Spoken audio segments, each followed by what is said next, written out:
We acknowledge the traditional owners of all Indigenous lands we live and work on across the country. We pay our respects to elders past and present, and acknowledge that sovereignty was never ceded, and it always was, always will be, Aboriginal land. Welcome to part 1 of the Take Charge of Change podcast, brought to you by Children and Young People with Disability Australia as part of the Take Charge of Change project. The Take Charge of Change project is funded by the Australian Government, Department for Health, Disability and Ageing. I'm going to be talking to some brilliant young disabled people about their experiences with independence, with pride, and with our identity as disabled people. My name is Dylan. I use they, them pronouns. I'm a young person with disability. I started out my kind of disability advocacy with CIDA, working as a youth trainee, and I'm really excited to be back and chatting with these incredible people that I've gotten to know over the couple of years I've been working with CIDA. So I'm going to leave it up to you to introduce yourselves. Anna, why don't you kick it off? Hi, everyone. My name's Anna. I go by she, her pronouns. I'm seated on Wurundjeri land. So I am super passionate about social justice, disability pride, representation within communities that are more marginalized. I really believe in, my values are really in helping other people, and I work as a facilitator, as a mentor.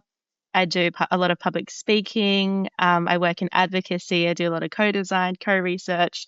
So I'm really excited to be here today and talk about my own experiences. So thanks for having me. We are very excited to have you. Thank you, Anna. Caitlin, will you introduce yourself? Hi everyone, I'm Caitlin. I use she, her pronouns. I'm currently on Ngunnawal and Ngambri country, but grew up on Gomeroi country in Tamworth in New South Wales. Similar to Anna, I'm really passionate about disability justice and work in the disability and youth advocacy spaces to try and make my little dent in our world. At the moment, I'm also studying arts and law, so I have a passion for the intersection of disability and the law, and how we can try and make the law itself more accessible and more equitable for people with disability. Brilliant. Delphi, will you introduce yourself? Hello, my name is Delphi. Like everyone else, I'm also passionate about disability pride and about bringing attention to the fact that disability pride does not always look the same, and it's not always about acknowledging only the good parts of having a disability or difference, and also acknowledging that some parts are a disadvantage. And last but not least, we have Freya. Hello, my name is Freya. I'm 22 and I use she, her pronouns, and I'm calling in from the Wurundjeri land. You'll probably see me in a lot of different spaces, be that for work or for hobbies. So I do work within the media in various forms, and then also disability advocacy and also chronic illness advocacy and how that goes hand in hand a lot of the time. And you'll probably also see me around the parasport space as well. Awesome. That's so cool. I do feel like there's something with people with disability. We often have the least spoons to give, but so often also we're big advocates, work in community spaces and support spaces. So it's really exciting to be here and to get some of that very precious time to chat to you.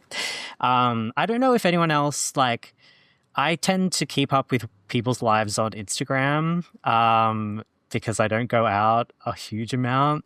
I'm trying to change that, which is why I want to ask you the first question, Caitlin, because I saw that this year you're doing a bit of, not overcommitting, trying to take it easy and work on your health, which is 100% what I'm doing. So you've been living independently for a bit. What is that?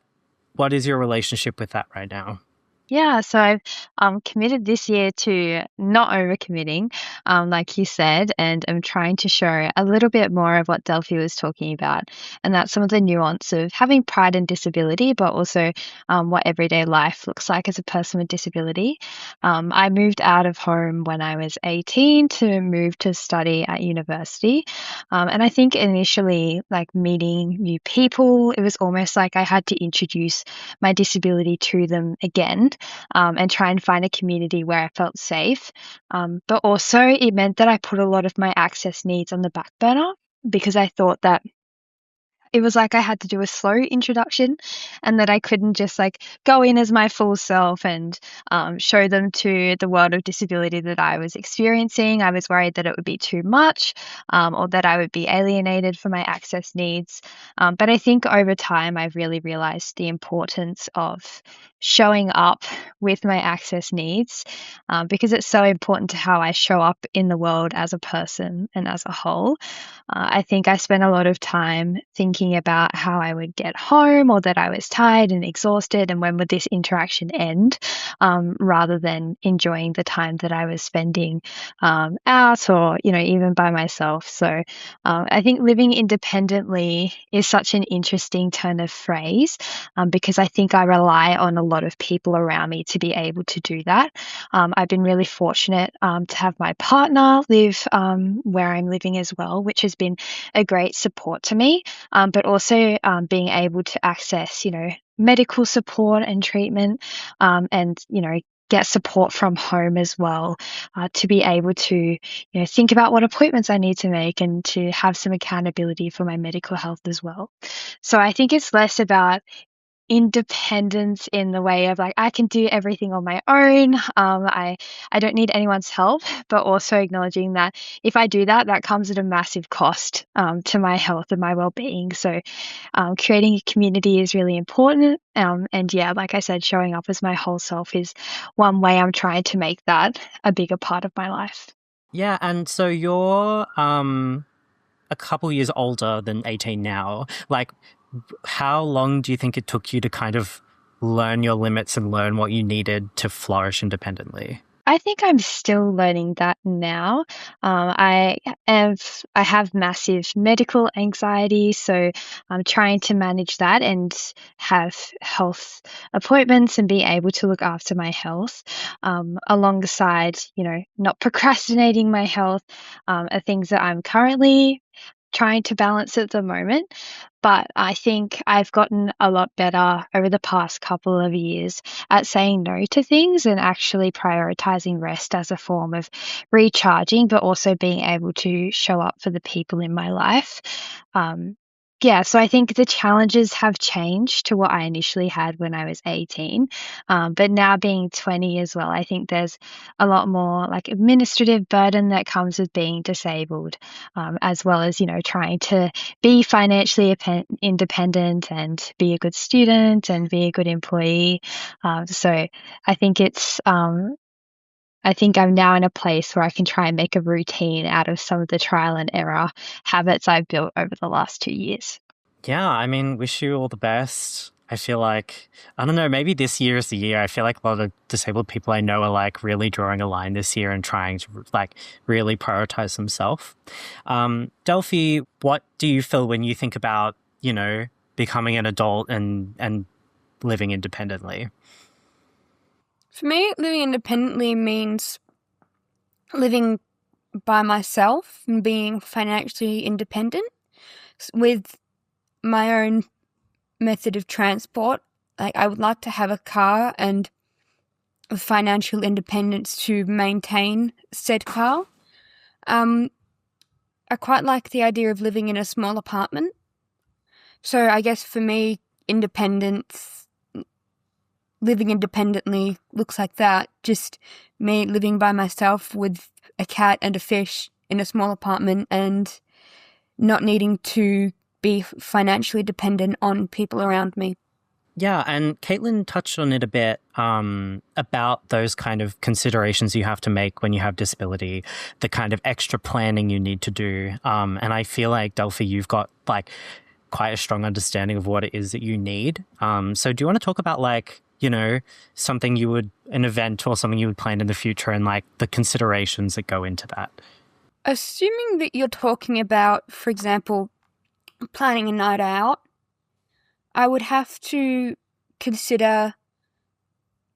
plan this weeks, potentially months in advance, because it would be dependent on so many things like where is the venue, who can take me because I don't have independent transport, how long does it take to get there, the person who can take me willing to take me, or will I need to ask someone else or look into public transportation routes. And then after the event, during and after the event, then have to take into consideration I've used up all my spoons, I'm going to have to take a day off life tomorrow and recover and get back to it and get myself organised again. Yeah, I think that we probably all have similar kind of considerations for big events and nights out. So Freya, I'm keen to know, like, from your perspective, what extra work is there to do as someone with a disability, that kind of extra planning and consideration? Yeah, I think some of my answers are going to follow off what Delphi was saying as well about having to accommodate and plan so much more and have more time to do so. That could be booking a support worker, sorting out transport. Is there even accessible transport nearby? And of course, if it's accessible, where you're going. And just generally, I pack a lot of things that other people wouldn't pack just in case, because I don't know, disability life can be unpredictable sometimes. And yeah, there's a lot of extra costs. That's definitely something. And this also goes hand in hand with what Delphi was saying about cars. That was something that was a big topic for me last year. And I was actually just talking about this with my support worker when reflecting on doing this podcast, was how me having a car that I can't drive as someone with a disability is not something someone without a disability would ever think or understand. They would probably be like, why on earth did you buy a car if you can't drive it? That is very weird. But as someone with a disability, it's proven to be very helpful for me and increasing my ability to get out and about, whether it's me driving it, a support worker driving it, or family driving it. And still at the end of the day, my goal is to be able to drive my car.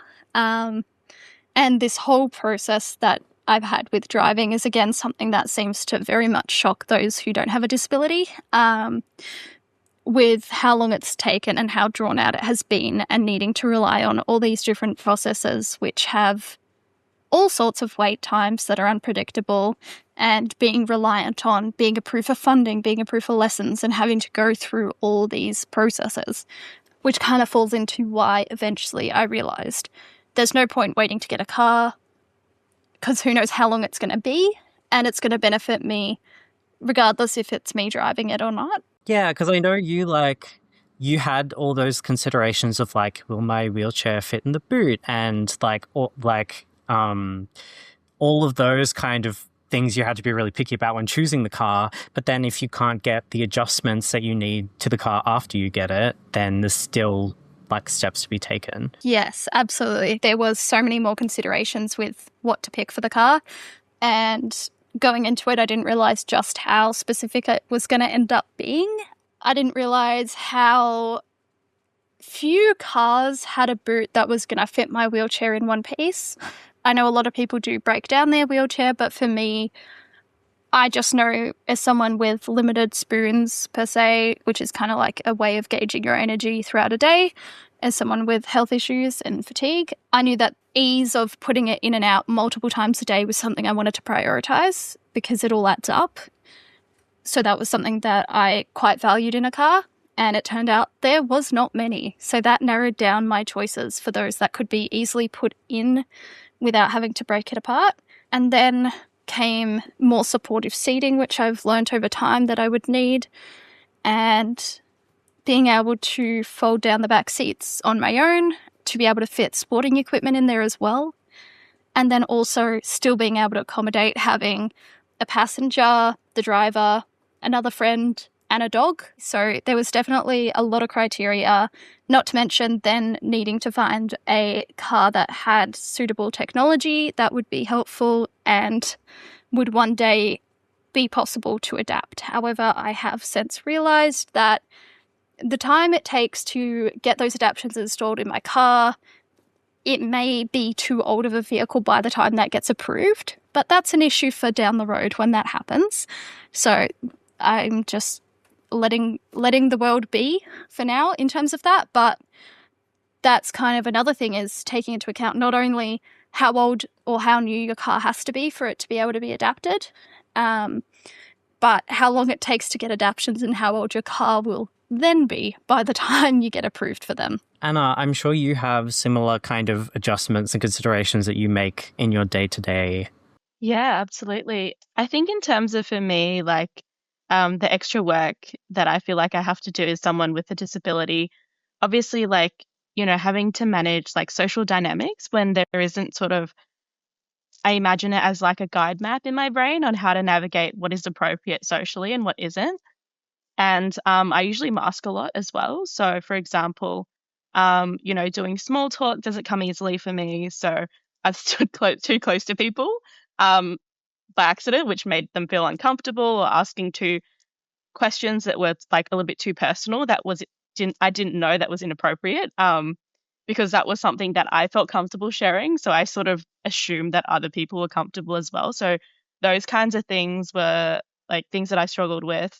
And so having to be conscious of like how I present myself socially, and developing strategies to make sure that, like people are feeling comfortable, when I'm interacting with them.